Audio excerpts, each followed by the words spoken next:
Princess of Wales is in Northern Ireland for a day-long visit to the region. She's accompanied by the Prince of Wales, obviously.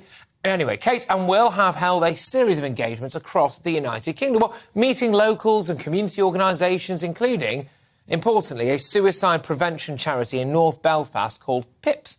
But one local wasn't too enthusiastic about the visit. Check this out. Nice to meet you. There will be better folks when you were in your own country. Welcome to Belfast, Ireland. Thank you. You're very welcome. Thank you. Ireland belongs to the Irish. Oh, well, there we go. OK, apparently that was something. Anyway, joining me now to discuss relations between Northern Ireland and the Royals is former Royal Correspondent Michael Cole. Michael, there we go. I must admit, I actually didn't hear anything there, but what, there was some negativity towards Kate, was there? Yeah, I think so, but she coped with it very well. I think she was slightly taken by surprise by those comments. But listen, Patrick, you don't need me to tell you there's been 500 years of bad blood between Britain and Ireland, and this, on the scale, is probably at the very bottom end of it. I mean, royal visits were always problematic. In 1966, that's 2 years before the recent troubles actually began in 68, the Queen was in her car and somebody on a building site, on a scaffolding, dropped a huge building block, which made a great dent in the bonnet of the royal car. So things can be rough, but they've been a lot better since the Good Friday Agreement of 1999. And the Queen's state visit to Ireland was absolutely a triumph in 2011. And Martin McGuinness, former leader of Sinn Féin, now dead, he was very gracious in his comments. He shook hands with the Queen. Mary Robinson, the first woman president of Ireland, became quite a close confidant and almost a friend of the Queen. Just to interrupt, Michael, I've just had a bit of clarity about what this lady apparently said to Kate. She said, "Nice to meet you, but it would be better if it was when you were in your own country."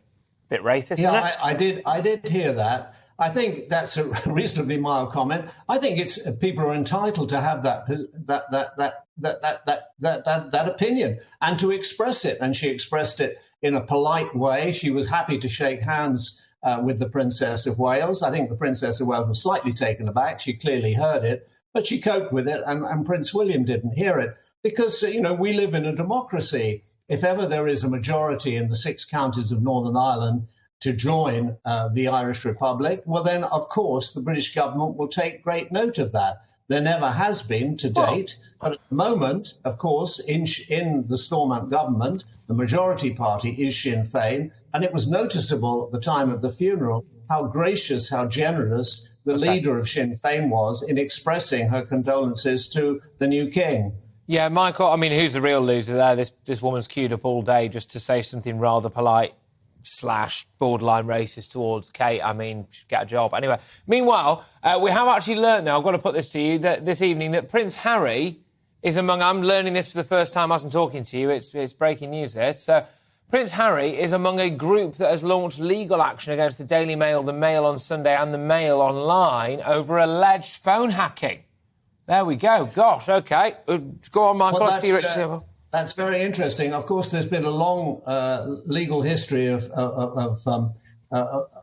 legal actions against the Mail and the Mail on Sunday, most of which, so far, Meghan and Harry have won. If you go back to the phone hacking incident, which was the one which closed down the News of the World, was conducted by the then royal editor and his operative who was doing these sort of things, and they were hacking into the recorded phone messages of Prince Harry and Prince William. That was all exposed. Clive Goodman went to jail, as did the man who actually was doing it. And that, of course, led to Rupert Murdoch closing down after, I think, 150 years, the good old News of the World, which has or has not been reborn as the Sun on Sunday.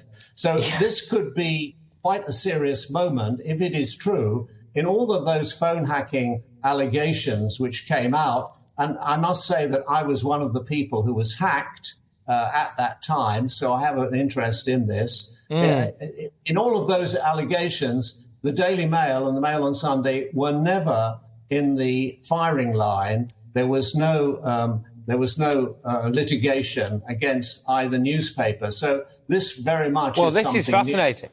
Well, it's fascinating, Michael, because for a couple of reasons. Because this is breaking, so certainly we have to tread relatively carefully on this. Legal proceedings will ensue, etc. But just dealing completely hypothetically with this now, if phones were hacked, it could, A, make the public more sympathetic towards Meghan and Harry. It might make them look like genuine victims of massive rampant press intrusion. It could also potentially validate some of the things that Meghan and Harry said weren't true, because if they were being printed and they knew they were true because the phones were hacked, that's how they knew they were true. Gosh, I mean, it could go either way, this one, couldn't it? For one so young, Patrick, you are very, very wise. And I think the wisest thing you said was we're going to have to look at this. It is big mischief. It's big medicine.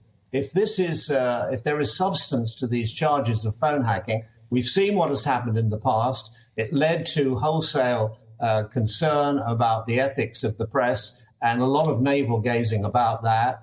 If this is something as bad as what was going on with the news of the world, then, stand by. We'll have to see what happened. But as I say, and I think it's important, the Daily Mail and the Mail on Sunday have never, ever been charged with anything like this before. Good stuff, Michael. Look, thank you very, very much. Great stuff, that. Really enjoy our chats. And I must say as well, I'm always deeply impressed by what appears to be a lovely house in Suffolk. Royal Correspondent there, Michael Cole.